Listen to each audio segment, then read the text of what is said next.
લુણાવાડામાં પિતાની હત્યાના આરોપમાં પુત્રની ધરપકડ। પુત્રએ માતા પિતા પર હુમલો કરતા પિતાનું થયું મોત। પિતાની હત્યા બાદ પુત્રએ આત્મહત્યાની કોશિશ કરી હતી। શા માટે માતા પિતા પર હુમલો કર્યો એને લઈને પોલીસ તપાસ કરી રહી છે। તો લુણાવાડાની આ ઘટના ચોંકાવનારી ઘટના, જ્યાં એક પુત્રએ માતા પિતા પર હુમલો કર્યો, ગંભીર હુમલો કર્યો। પિતાનું ઘટના સ્થળે જ મોત થઈ ગયું, માતાને દાખલ કરવા પડ્યા।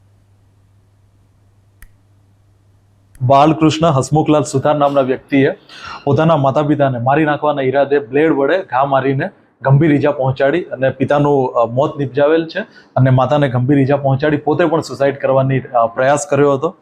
પોલીસને આની જાણ થતાં આરોપી સારવાર હેઠળ હતો અને ત્યાંથી આરોપીને ધરપકડ કરી લેવામાં આવી છે। પોલીસને તપાસ દરમિયાન એક સુસાઇડ નોટ પણ રિકવર કરવામાં આવી છે, જેમાં લેણદેણનો ઉલ્લેખ કરવામાં આવ્યો છે। આના સિવાય આરોપી જોડે તપાસ દરમિયાન માતાની તબિયતના કારણે આ આરોપી માનસિક રીતે ડિસ્ટર્બ હોવાનું જાણવા મળેલ છે અને જેના લીધે આ પ્રકારનું પગલું લીધેલ હોવાનું જાણવા મળેલ છે।